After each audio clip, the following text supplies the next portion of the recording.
Kia, félicitations pour toutes ces actions liées à l'intérêt général. Et maintenant, on va parler d'un sujet qui m'est cher, à savoir les femmes. Vous êtes extrêmement engagée, vous avez fait énormément de choses pour les femmes et d'ailleurs vous êtes notre représentante au sein du G7 et du G20. Est-ce qu'on peut en parler? Très volontiers, parce qu'en fait les femmes, c'est quelque chose qui m'est venu spontanément.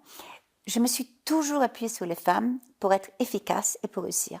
Partout dans les pays où j'ai voulu faire avancer les choses, automatiquement, je me suis retrouvée avec des femmes qui devenaient complices, solidaires, amies. J'ai des amis dans le monde entier avec lesquels on est resté depuis des années et des années en contact parce que justement, on a des biens communs. Alors, moi, je ne suis pas une vraie féministe, comme on peut l'entendre, parce que je considère que tout cela doit être fait de façon harmonieuse, les hommes et les femmes. Ah, mais absolument. Et quand on m'a demandé d'aller prendre les rênes du Women's Forum en 2017, je me suis demandé, mais pourquoi moi? Et je me suis dit, en fait, parce que je pense que ce n'est pas une question de genre.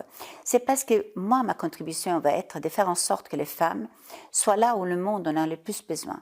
Tout ce qui est intelligence artificielle, changement climatique, les women in tech, l'accès au capital pour pouvoir faire des choses, parce que c'est avec l'argent qu'on peut mener des projets.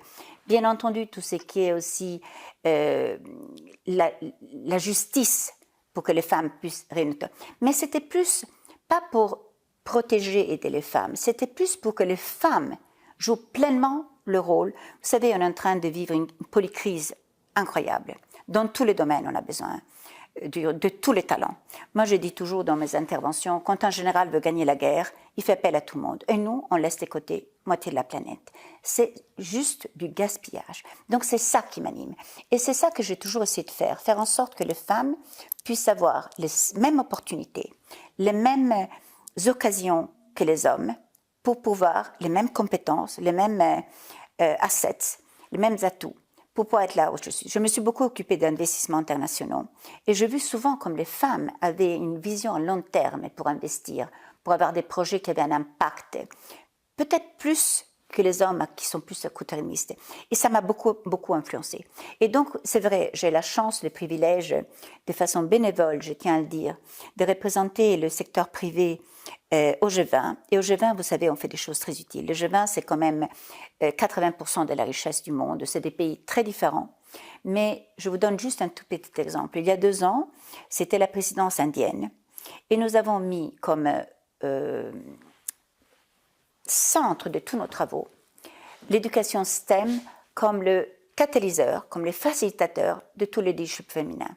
Vous n'avez pas un seul des métiers liés au futur. 85% des métiers, il faut les inventer. On ne sait pas qu'est-ce qu'ils sont. Ni vous, ni moi, Lucille, savons de quoi il s'agit. C'est qu'on sait qu'ils sont liés à une éducation STEM. Donc, donnons aux femmes la possibilité d'être ingénieurs, d'être scientifiques, d'être dans la cybersécurité tellement importante, etc. Et ça, c'est le combat que je mène au niveau du G20, avec beaucoup de succès, parce que là, on a mis en place une plateforme, par exemple financée par la Fondation Gates,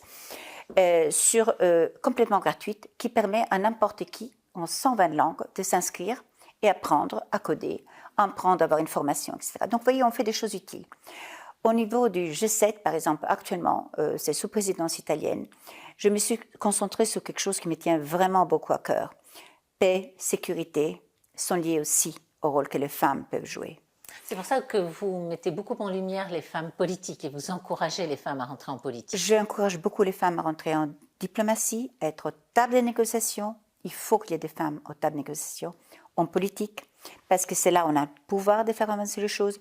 Et écoutez-moi bien, je ne dis pas que les femmes sont meilleures que les hommes en politique, hein, comme en général. Je dis juste que il y a une approche souvent différente. Il y a quand même peut-être une vision plus humaine. Moi, je pense que le monde a besoin d'un leadership inclusif centré sur l'humain. Et donc, hommes et femmes qui ont la même approche, c'est bien. Et donc, j'encourage les femmes à être là où elles ne sont pas encore. J'en connais des formidables qui font des choses magnifiques, mais souvent, les femmes n'osent pas y aller. Et alors, pourquoi elles n'osent pas, selon vous? Tout simplement parce que, vous savez, ce monde a été construit quand même par les hommes et pour les hommes. Donc c'est toujours difficile de se faire une place au soleil, parce qu'on a encore beaucoup de stéréotypes, de rigidités, et c'est pour ça que je me bats, je reviens à ce que je fais au G7, au G20. Je crois que notre responsabilité, là où on a le pouvoir de le faire, c'est de créer un contexte favorable, c'est de sensibiliser. Moi, ma grande satisfaction, c'est quand je vois des chefs d'État, ou quand je vois ce qui m'arrive, parce que je parle beaucoup avec eux, ou de grands chefs d'entreprise, ceux qui peuvent être les locomotives pour porter les autres, qui écoutent, qui se disent « Tiens, je ne savais pas, je vais faire quelque chose ». Parce que vous n'imaginez pas comme les hommes sont bien intentionnés quand ils ont un vrai diagnostic et quand ils voient que c'est quand même un intérêt bien compris. Moi, vous savez, les hommes, je les prends par les sentiments. Je leur donne les chiffres. Regardez les performances d'une entreprise quand il y a plus de femmes dans la gouvernance. Donc, une loi comme la loi Rixain en France, qui est unique au monde, je tiens à le dire, nous sommes l'unique pays au monde qui a fait une loi pour faire des quotas les COMEX. dans les COMEX. Et je la porte partout parce que je leur explique, c'est des performances économiques. Et je suis très fière d'avoir fait signer plus de 30 CEO internationaux, hein, top, top, top, top, pas le numéro 1 en France ou le numéro 1 en Allemagne, internationaux.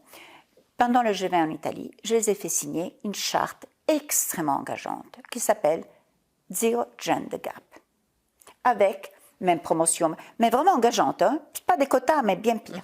Et vous voyez ces gens, ces hommes, qui pour moi sont des champions, parce qu'au sein de leur boîte, ils n'attendent pas d'être obligés à faire des choses. Ils le font parce qu'ils considèrent que c'est bien pour la boîte, que c'est bien pour leurs clients, que c'est bien en général pour l'image qu'ils donnent. Je rappelle toujours à ces messieurs, parce que 92% des grands patrons mondiaux sont des hommes. Nous, on est quand même une toute petite minorité. Je rappelle toujours que 72% des personnes dans le monde considèrent que la gender equality et la façon dont vous investissez, donc le gender lens dans les investissements, fait partie de votre réputation et de votre image.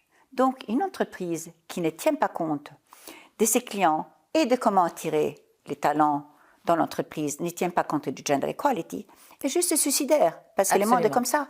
Et n'oubliez pas les fameux 28 trilliards, que je répète toujours à tout le monde, qu'on pourrait avoir en plus dans le PIB mondial si les femmes et les hommes avaient la même place dans l'économie. Absolument. Et les femmes qui sont arrivées plus vite que d'autres à accéder à certains sommets, est-ce que vous pensez qu'elles aident suffisamment les autres femmes? Alors, ça, c'est une très bonne question. Moi, j'ai eu la chance et le privilège de connaître très bien Madeleine Albright. Et j'adorais ce qu'elle disait déjà il y a longtemps.